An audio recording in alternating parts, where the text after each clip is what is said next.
Muy buenas y bienvenidos a esta exposición sobre la cultura huasteca. Mi nombre es José y yo seré su expositor en los próximos 20 o 30 minutos, así que comencemos. La cultura huasteca fue un pueblo prehispánico que se ubicó en lo que actualmente conocemos como la región huasteca, la cual abarca los estados de la República Mexicana de Veracruz, San Luis Potosí, Hidalgo, Tamaulipas, Querétaro y Puebla. La palabra huasteco, su nombre, viene de la palabra en idioma náhuatl, huaxtecatl, que a su vez provienen de dos posibles palabras, huachalotl, que significa caracolillo o caracol pequeño, y la palabra huatzitl, que significa guaje, que es el nombre de una leguminosa que abunda mucho en la región huasteca. Pese a que son conocidos y fueran conocidos como los huastecos, los mismos pobladores de la Huasteca se autodenominaban Tenex o Tenex, que significan hombres de aquí, reafirmando su procedencia de esa tierra, es decir, diciendo que son realmente los habitantes originarios de esa tierra, como si hubieran nacido en esa misma región. Sigamos. Este es un mapa que muestra lo que llegaron a abarcar la cultura, el territorio que llegó a abarcar la cultura huasteca. La zona verde que ven aquí, la zona oscura que ven, es la región que llegó a habitar los antiguos huastecos. Y por antiguos huastecos me refiero a que la cultura huasteca fue uno de los pocos pueblos que no desaparecieron con la conquista española, a diferencia de la gran mayoría de las civilizaciones y culturas que habitaban en México antiguo. Aquí tenemos una foto de 5 mujeres huastecas actuales que habitan en San Luis Potosí y continúan con las tradiciones y costumbres que antiguamente sus antepasados realizaban. Digamos. Este es un mapa, disculpen, sobre los actuales asentamientos huastecos. Como pueden ver, son muy pequeños el territorio que actualmente abarcan, ¿no? Que históricamente le pertenecía, pero los puntos rojos que ven son los asentamientos en los que podemos encontrar descendientes de los huastecos.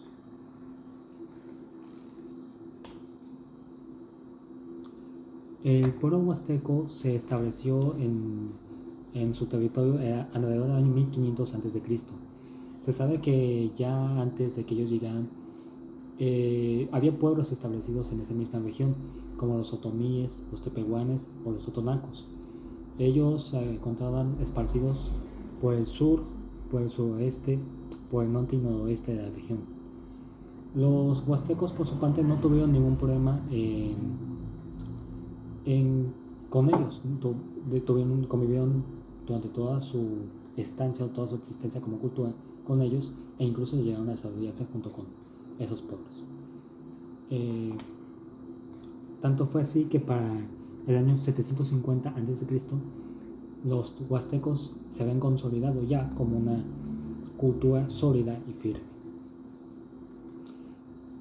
Para el periodo postclásico, uno de los 3 periodos en los que se divide la historia prehispánica, de México prehispánico, o la América prehispánica, por así decirlo, el último de los periodos que duró del año 1000 a 1521 después de Cristo, concluyendo con la conquista europea, los huastecos adquirieron un gran poder y una influencia fuerte alrededor de los pueblos de su territorio, precisamente. Este es un retrato del fraile franciscano Bernardino de Sahagún, quien es famoso por haber escrito su obra maestra, por así decirlo, y que le dio el título de historiador, por así decirlo, y de cronista, Historia general de las cosas de la Nueva España, en la que escribió cómo los propios huastecos aseguraban que, dentro de su mitología, un rey y héroe legendario llamado Huaxtecatl, precisamente tal y como la palabra de la que proviene su nombre, los había guiado hasta la tierra que ellos habitaban y habían fundado el pueblo huasteco. Aseguraba Bernardino de Sahagún, que los huastecos habían llegado desde una parte de Veracruz y allí lograron inventar su calendario y su escritura para finalmente llegar a la región huasteca como tal, más o menos al oriente de Veracruz, empezando ahí. Envió casos, cuando finalmente llegaron a conocer inclusive los náhuatls, los futuros mexicas, que en ese entonces eran aztecas, y tuvieron una buena convivencia como en nuestros dos pueblos, hasta que finalmente hubo un suceso que terminó por destruir, por así decir, sus relaciones diplomáticas, asegurando que uno de los líderes de los huastecos se ve desnudo en frente de mujeres mexicas, ya que, cosa que se debe probablemente a un asunto que vemos más adelante, asegurando también que este líder huasteca estaba ebrio, y los mexicas eso lo tomaron como una ofensa. Sigamos. Esta imagen de aquí es una ilustración ilustrativa precisamente, disculpen la vaya redundancia, que nos muestra esta historia que cuenta Bernardino de Sahagún en su obra sobre cómo los huastecos llegaron desde una parte del sur de Veracruz hasta la región huasteca.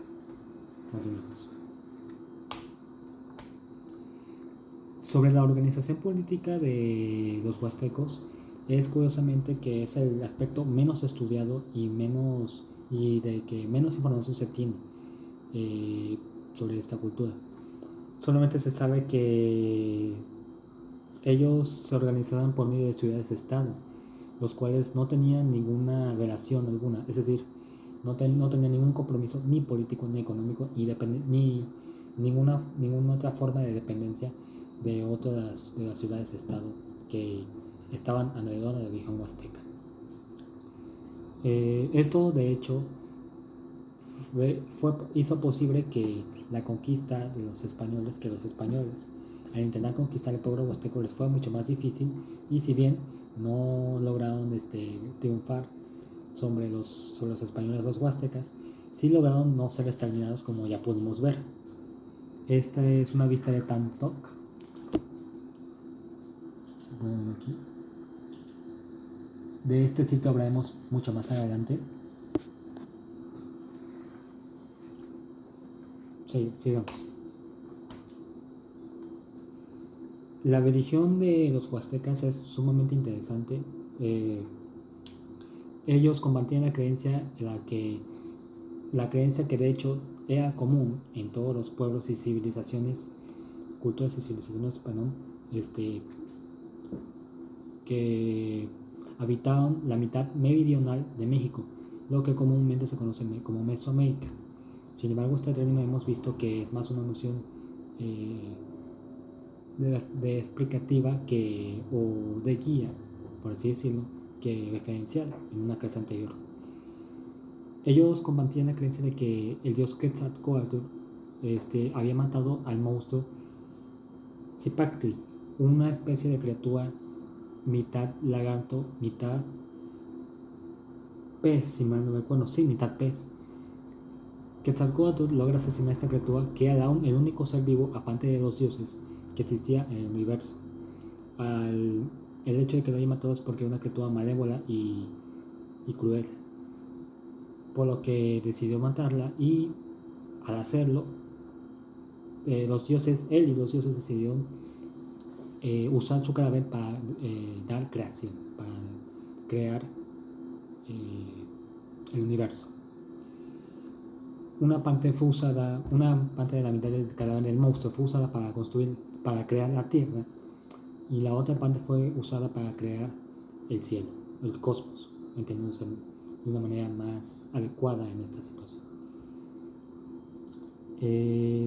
La cultura huasteca, sí, como dijimos, no fue la excepción en esta creencia, sí hubo un cierto cambio en el mito de ser llamado Zipactli, el monstruo, ahora llamado Zipak, simplemente con Z y con C al final.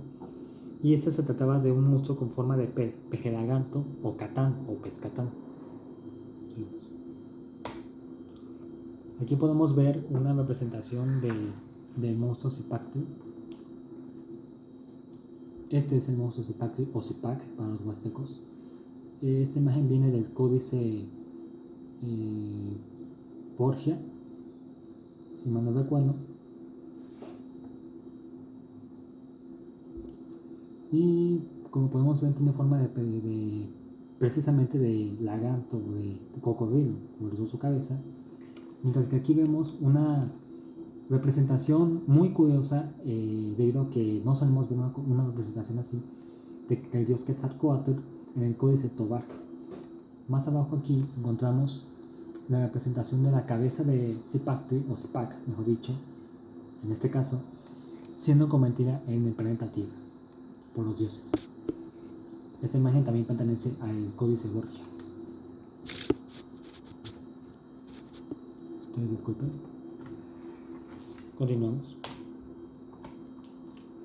De acuerdo a la mitología huasteca, el universo se dividía en planos que se conectaban por medio de 5 árboles que existían en cada una de las esquinas de los puntos cardinales que están en el universo, que los huastecos suelen llamar los 4 rumbos del universo.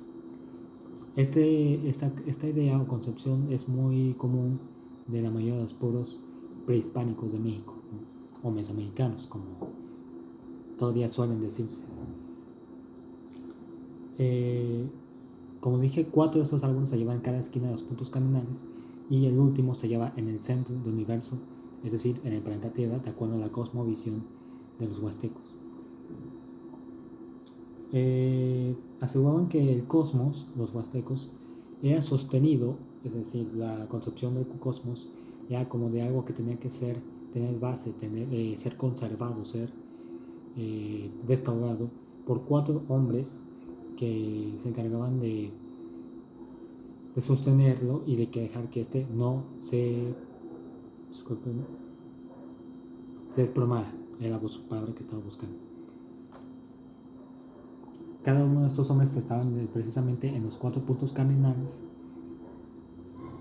y estos eran reemplazados al final de cada año, ya que los huastecos aseguraban que estos hombres, sus hombros se quebraban, los espíritus de los hombres se quebraban, y eran reemplazados por otros hombres que, disculpen, aquí omito un dato, de acuerdo a la mitología huasteca, los hombres que se encargaban de sostener el cosmos eran hombres que habían muerto ahogados, por lo que los nuevos hombres que se encargarían de sostener el universo tenían que ser hombres que necesariamente murieron ahogados. Este detalle especial, la verdad es que no he encontrado una explicación del porqué de esta condición dentro de la mitología huasteca de los pueblos y civilizaciones que existieron en México, pero puede ser que tenga algo que ver con un detalle, que vamos a ver más adelante, precisamente en esta sección sobre la religión huasteca.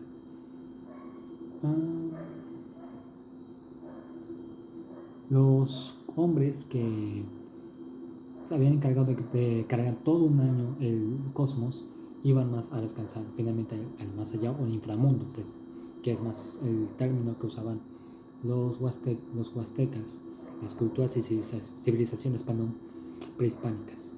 La concepción de infierno o paraíso, como en el cristianismo, tan arraigada ya en gran parte del mundo, pues no existe aquí.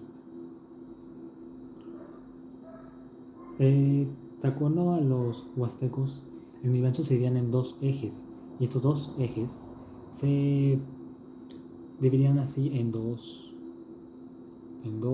partes, ¿cómo decirlo? No presencias, sino más bien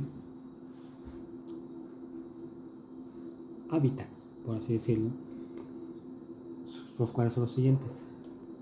En el primero encontrábamos el Elqui, que no es más que el punto oriente, que es el oriente, en el que venacía el sol luego de atravesar el inframundo.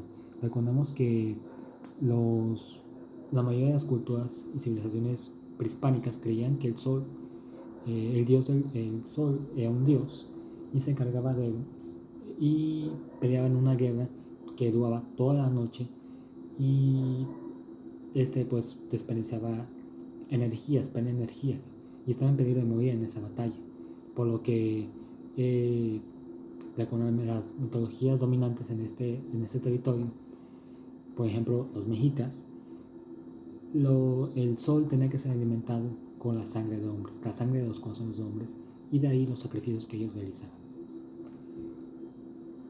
Así que para ellos el oriente, por donde nace el sol, es por donde sale el sol. Después, en este mismo eje tenemos el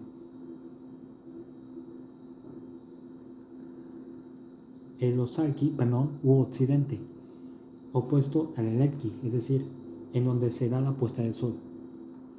En el segundo eje tenemos el Sailelqui, u norte, el cual se considera como el lugar donde se originaban todas las fuerzas de la muerte.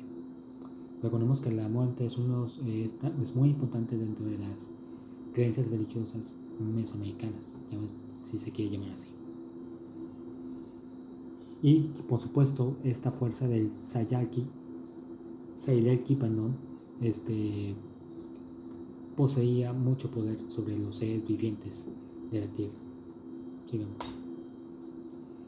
En contraposición al Sailelqui, es un nombre complicado, estaba el Coatalqui, o sur, el punto sur, en el que nacían todas las fuerzas de la vida.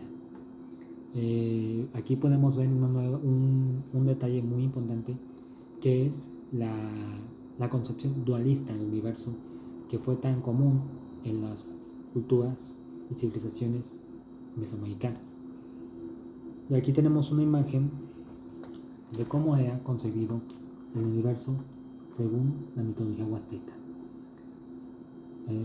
Aquí tenemos el oriente, aquí tenemos el norte, el este y el sur. El sur, tierra de la vida; el norte, tierra del amor; el oeste, oriente, es por donde venacía el sol, donde volvía a nacer después de una batalla que Pandia estaba a punto de morir, o está a punto de morir, mientras que aquí es donde Panteía la batalla, la guerra, mejor dicho. Continuemos.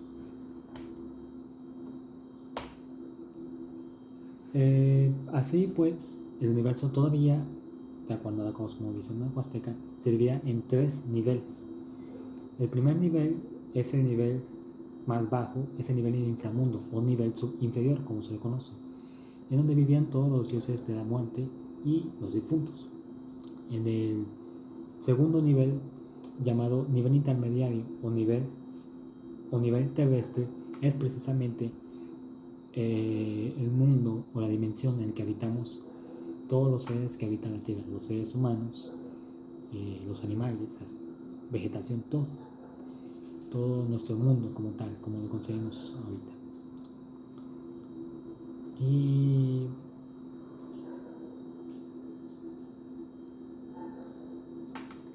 en pocas palabras, de ahí surge su nombre, disculpen, tuve un pequeño. Y por último tenemos el nivel más alto, que es el nivel superior o nivel celeste, en donde se encontraban los dioses de la vida. Cabe señalar que estos niveles no eran niveles inmutables, es decir, retomando nuevamente este ejemplo de el paraíso y el infierno cristianos, a diferencia de donde a diferencia, más bien el infierno ni el paraíso son inmutables, son inmutables. podemos verlo en la Biblia, que esto es un principio. Los huastecos afirmaban todo lo contrario. Los niveles necesitaban ser restaurados, por decirlo de alguna manera, precisamente por las energías que transmitían y que conectaban el universo, los 5 árboles cósmicos que hablamos anteriormente, y por los 4 hombres ahogados que se encargaban de sostener, darle establecimiento, estabilidad, al cosmos. También un dato interesante sobre la concepción religiosa, o religión de los huastecos, es que ellos creían que el ser humano no es realmente dueño del planeta Tierra, ¿no? O de la Tierra realmente, sino más bien que los habitantes originales de la Tierra son espíritus benignos, malignos, que por supuesto no son visibles al ojo del ser humano, y que tanto estos espíritus podían perjudicar o beneficiar a los seres humanos. Los seres humanos venían después de los habitantes originales. Así pues, el panteón huasteca es sumamente rico y presenta una correcta influencia de mitologías que pertenecen a otros pueblos o civilizaciones. Aquí tenemos una lista de los dioses. Voy a nombrárselos. Voy a tratar de pronunciar los nombres de la mejor manera posible, porque son nombres que no estamos acostumbrados, obviamente. Tenemos al primer dios, Mamlap, Mamlab,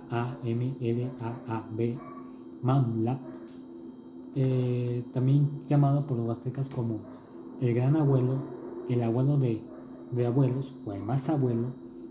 Estas son traducciones que ya después los españoles harían de los nombres que originalmente tienen, nombres que no logré encontrar.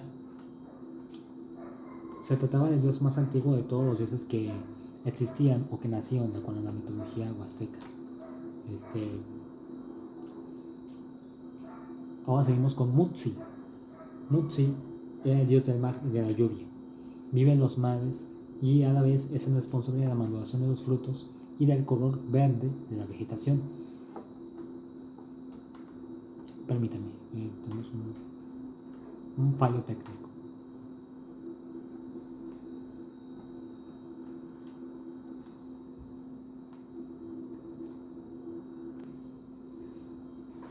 Disculpen ustedes, tenía una dificultad técnica.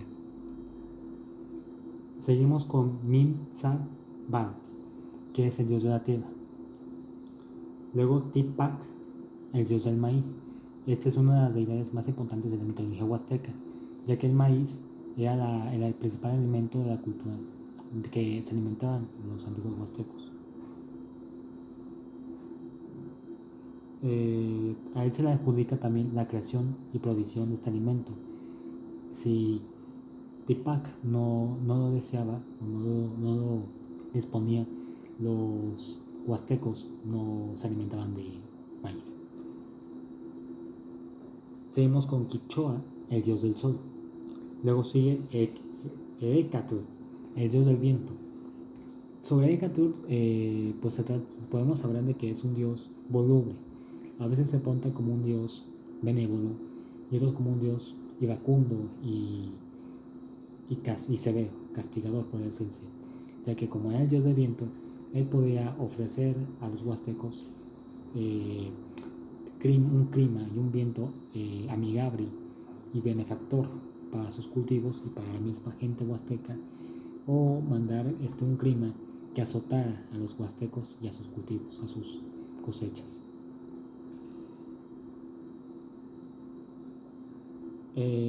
Cabe señalar que de hecho Ecatl aparece también en la mitología mexica y es uno de los que aparecen más en otras mitologías de otros pueblos y civilizaciones. De hecho, se ha dicho también que Ecatl es una manifestación o avatar, por decirlo de alguna manera que entiendan, de Quetzalcóatl.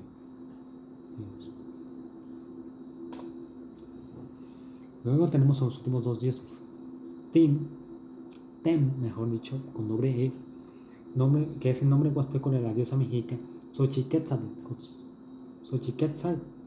diosa de la belleza, diosa de la belleza, las flores, el amor, la alegría y el arte. Y por último tenemos a la diosa Tlazolteotl, que es la diosa de la sexualidad, la diosa de la lujuria y la diosa de la fertilidad. Sobre esta diosa hay mucho que hablar. En primera, a la llegada de los españoles y en la conquista espiritual, que es como se conoce la evangelización de los pueblos de México, esta fue la diosa que más problemas dio, o fue la responsable, mejor dicho, de que los antiguos mexicanos adoptaran el cristianismo como su religión, ya que ellos realizaban muchos de los actos sexuales que dentro del cristianismo se consideran pecaminosos o impuros, y todo gracias a que esta diosa les exigía realizar esos ritos y por supuesto y por lo tanto no eran mal vistos dentro de los huastecos ni dentro de los mexicas, ya que esta diosa precisamente nació en la cultura huasteca y se expandió a otras culturas y civilizaciones. También podemos decir que esta diosa es una personificación de la contradicción de los valores prehispánicos mesoamericanos, ya que por ejemplo ella era quien fomentaba actos de inmoralidad como la infidelidad o el incesto o el sexo antes del matrimonio. Era también la que curaba las enfermedades venéreas. Ella provocaba por lo tanto las enfermedades y después las curaba. Así pues, ella castigaba a aquellos que se tenían un comportamiento sexual reprobable, pero precisamente era ella quien fomentaba o más bien provocaba con su poder estos actos. Aquí tenemos tres representaciones de tres de los dioses más importantes de los huastecos, con la excepción de Dipak. Aquí tenemos a la diosa, al dios Equatl, disculpen, Ecatl, el dios del viento, en el códice Borgia. También en el códice Borgia hallamos esta representación de la diosa Tem o Xochiquetzal, la diosa de la belleza, las flores, el arte, y la polémica diosa, disculpen, Tlazolteotl. Los nombres son complicados, como pueden ver. Esta imagen es del códice bónico, es la más representativa de esta diosa. Sigamos. La economía de los huastecos fue una economía, la verdad, bastante rica. Tenía muchas fuentes de ingresos y mucha materia prima que comercializar. La principal fuente económica del pueblo huasteco era la agricultura. Se sabe que los primeros agricultores, curiosamente, eran otomís en la región huasteca, y ellos ya habían sembrado frutos por eso del año 2500 a.C., de acuerdo a investigaciones de arqueólogos y antropólogos.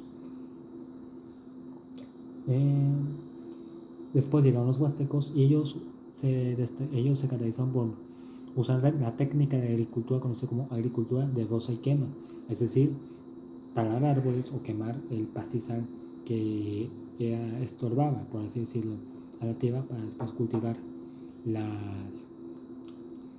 sus cosechas. Lo que solían cultivar los huastecos era maíz, frijol, calabaza y chile, los cuales también se trataban de los principales productos que comercializaban entre ellos y entre los pueblos vecinos. Otro importante producto que comercializaban era el algodón, pues este era la materia prima con la que elaboraban mantas. De la manta hablaremos más adelante.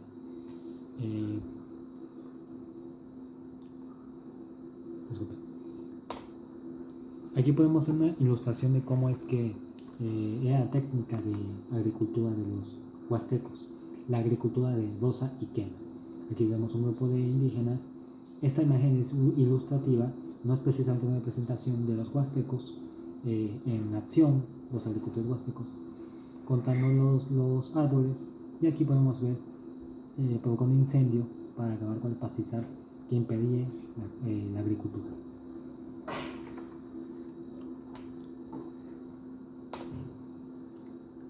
Hoy en día el pueblo huasteco sigue todavía teniendo como agricultura como principal fuente de ingresos. Actualmente cultivan maíz, sorgo, café, cebada, cacahuate, naranja, aguacate, mango, papaya, plátano, limón, piña, guayaba y caña de azúcar. Las mujeres, de hecho, son las que se encargan más de cosechar los cultivos de caña de azúcar. Precisamente aquí podemos ver un grupo de agricultoras, por así decirlo, o más bien de segadoras, que son las que se encargan de recolectar las cosechas en medio de un bosque en el que más adelante encontrarían uno de sus cultivos. Esta foto procede de una página del INPI, el Instituto Nacional de Pueblos Indígenas, donde más adelante muestran los cultivos.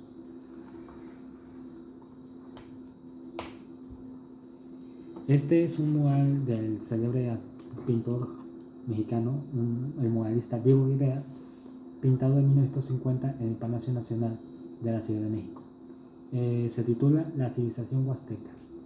Aquí podemos ver precisamente dos agricultores huastecos trabajando con maíz.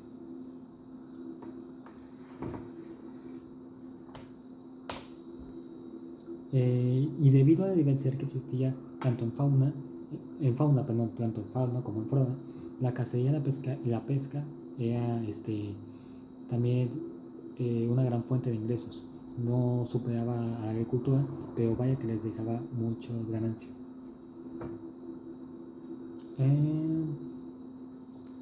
Para la caza, los huastecos utilizaban propulsores conocidos con el nombre de atratu, que lanzaban venablos, una especie de dardos o pequeñas lanzas, y azagallas, o sea, puntas de lanzas. Así pues, se encontró evidencia de que llegaron a usar el arco y el flecha, probablemente por una influencia que tuvieron alguna vez con los chichimecas, cultura que utilizaba estas armas. Y para la pesca se utilizaba fisgas, que es una especie de tridente o pincho que se usa para colocarse en un río y clavar con ellos los peces que corrían en los pies del pescador. Atalayas también se usaban, que no son